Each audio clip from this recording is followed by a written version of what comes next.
The American Hospital Association primarily works with the hospital CEOs and the boards of trustees. So we're very much engaged with them and seeing an enormous drive on their part to make care safer. We also have what we call personal membership groups.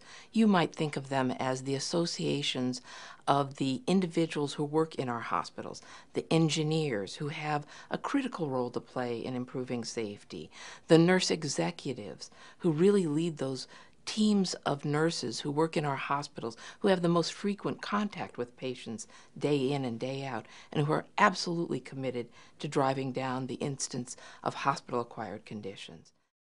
We're collecting data in two ways. One is that we are using the nationally reported data that appears on Hospital Compare, and the data that will soon be on Hospital Compare on central line bloodstream infections. But we've been able to see some of the preliminary results of that as hospitals share with us what they're also reporting to the federal government.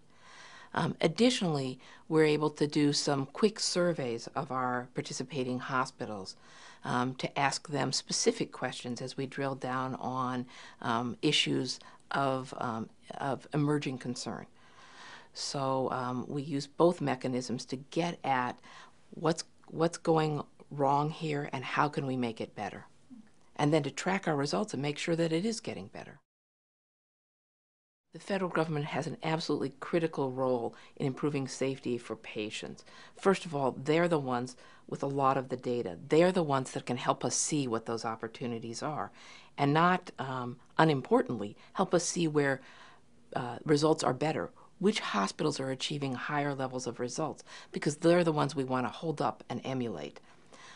In addition, it's true that a lot of the ways in which we do what we do inside of hospitals, the ways in which we deliver care, are either governed by or at least in some respect shaped by the federal rules and regulations.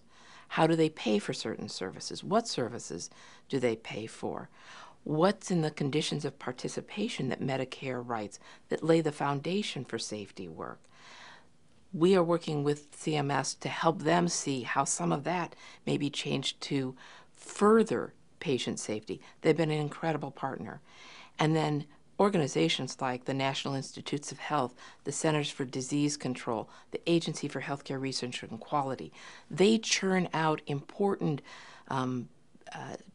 scientific research that really helps us see what are the proven practices, what really should be driving our safety improvement efforts. And we use that every day in the work we do with hospitals.